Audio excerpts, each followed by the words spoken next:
Assalamualaikum, PK Baiduri. Baik, hari ini saya akan mengajar Sains Sosial tingkatan 1, Unit 2. Okey. Lepas ulang balik sebab banyak kekangan hari Khamis, kita tak ada kelas, Maulud Nabi.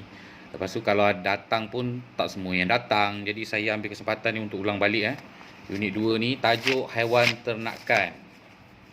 Okey, tajuk yang mudah sebenarnya tetapi jangan confuse. Pertama sekali, kita kena kenal dulu maksud haiwan ternakan. Haiwan ternakan ni ialah haiwan yang kita pelihara untuk kita makan dan juga kalau lebih kita boleh jual.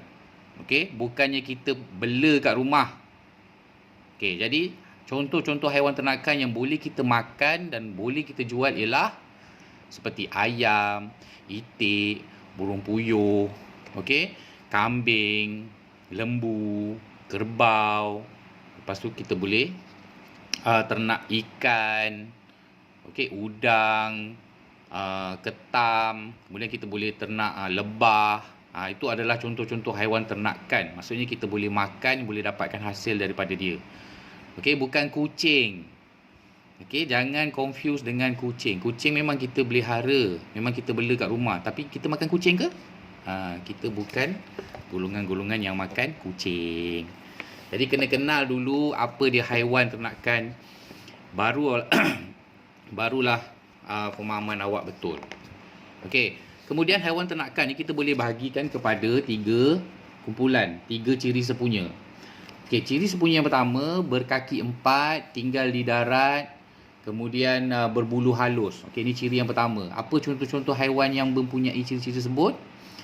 Contohnya ialah lembu bulu halus kan, kambing, kemudian rusa, arnab. Itu semua adalah contoh-contoh haiwan berkaki 4 mempunyai bulu halus. Contoh yang kedua ialah haiwan yang tinggal di darat, okey, mempunyai bulu pelepah. Faham tak bulu pelepah apa? Bulu pelepah ialah bulu yang bentuknya seperti pelepah kelapa, okey, dan ringan. Okey, dan dia ada pada haiwan ternakan seperti ayam, itik, puyuh. Puyuh tak banyaklah bulu pelepah dia, tapi macam ayam, itik, angsa semua tu ada bulu pelepah. Bulu pelepah ni lah yang boleh menyebabkan haiwan-haiwan ni semua terbang. Okey, ini kumpulan kedua, berkaki 2, mempunyai bulu pelepah dan tinggal di darat.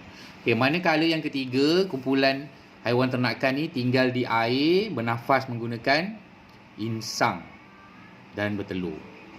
Okey, jadi boleh kenal, boleh kumpulkan kepada 3 kumpulan tersebut, maka awak dah boleh kategorikannya.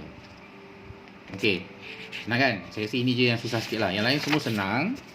Okey, tempat tinggal haiwan. Tempat tinggal haiwan takkan tak tahu. Okey, kalau kita bela haiwan ternakan, kita mesti berikan dia tempat tinggal. Tempat tinggal haiwan ada macam-macam ikut jenisnya. Okey, contohnya macam ni. Ini rumah burung walit. Tahu burung walit tu apa? Burung walit tu ialah burung seakan-akan layang-layang yang kita ternak dia bukan untuk kita makan dagingnya, tapi untuk kita dapatkan dia punya sarang. Sarang burung walit ni sangat mahal Jadi orang ternak untuk dapatkan sarang burungnya. Kemudian yang biasa awak nampak, reban ayam, kandang kambing, kolam ikan. Kolam ikan maksudnya kita gali kolam untuk kita ternak ikan.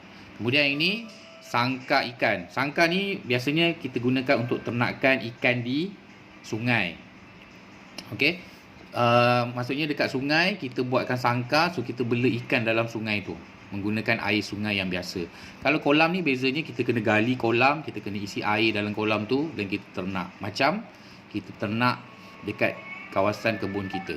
Ini kolam, yang ini sangka. Okey, boleh bezakan? Dan seterusnya yang ini tukun ni biasanya digunakan untuk ternakan ikan di laut dalam lah. Maksudnya kita letak tukun supaya ikan boleh membiak kat situ. Bila ikan dah banyak, nelayan boleh datang dan tangkap ikan kat situ. Okey, konsep ni juga kita gunakan untuk ternak kupang. Tahu kupang? Kupang yang warna hijau tu. Yang masak sambal pun sedapnya. Okey, kupang kita ternak pun macam tu. Kita gantungkan dia pada satu tempat tukun dan kita biarkan dia membiak besar kat situ. Bila dah cukup matang, barulah kita boleh kutip untuk dijual. Okey, ternak untuk kita makan dan kita jual. Okey, bukan bela. kesayangan kita. Okey, bila kita bela, kita kena bagi dia makan. Okey, yang paling mudah sekali ialah kita berikan dia pellet makanan. Pellet makanan ni ialah macam apa nama tu? Makanan yang dibuat khas untuk pemakanan haiwan-haiwan ternakan ni. Okey, dia kalau untuk ternakan dia sebenarnya lebih mudah sebab dalam tu dia dah bagikan vitamin-vitamin sekali untuk haiwan ternakan. Jadi untuk memudahkan semua para penternak. Selain daripada bagi makan pellet, peternak juga boleh gunakan bahan semula jadi seperti rumput. Sebab tu kadang-kadang kalau awak tengok orang bela lembu, dia kena ambil rumput, ambil daun kelapa sawit untuk bagi makan pada ternakan dia. Sebab kalau berdasarkan pellet je kadang-kadang tak cukup. Okey, haiwan ternakan ni perlukan makanan tambahan. Kalau ayam kadang-kadang dia bagi pellet ayam tu, bagi dedak, kemudian ditambah lagi dengan jagung supaya ayam dan juga ternakan dia menjadi lebih sihat. Okey, yang seterusnya, kenapa kita kena bela haiwan-haiwan ternakan ni? Apakah faedah yang kita boleh dapat? Okey. Sebab utama kita ternak ialah sebagai sebagai sumber makanan kita. Okey, daripada haiwan-haiwan ni kita boleh simpulkan apa yang boleh kita dapat. Contohnya macam lembu, macam kambing. Kambing ni kita bela pertama sekali untuk kita dapatkan dagingnya, kita makan dagingnya. Selain daripada makan daging, kita juga boleh dapatkan susu daripada kambing tersebut. Okey, untuk itik pula, kita ternak itik, selain untuk dapatkan daging itik, kita juga akan dapatkan telur daripada itik tersebut. Okey, macam jugalah untuk lembu kita dapatkan daging dan juga susu, ayam kita dapatkan daging dan juga telur, ikan kita dapatkan daging dan juga apa? Telur. Okey, sebab pernah makan telur ikan? Kalau awak pergi apa dekat Ion ke kan ada sushi kan. Sushi tu kalau ada satu sushi yang awak perasan ada biji-biji oren pada satu jenis sushi tu, saya tak ingat nama dia. Okey, itu adalah telur ikan. Jadi siapa yang suka makan dia akan rasa sedap lah. Siapa yang tak suka okey. Dan yang terakhir, selain daripada kita ternak dia untuk kita dapatkan makanan daripada dia, kepentingan haiwan ternakan ni juga dia boleh bagi kita sumber pendapatan. Okey, contohnya kambing yang kita bela, selain daripada kita makan dagingnya, kita ambil susu dia, kulit kambing juga kita boleh buat kompang. Kan? Kadang-kadang ada orang buat baju, ada orang buat beg tangan. Okey, daripada kulit burung unta ni pun kita boleh buat beg tangan. Telur dia kita boleh jadikan barang hiasan sebab telur burung unta tu besar. Jadi bila besar kita boleh ukir, kita boleh cat, jadi cantik, kita boleh jual.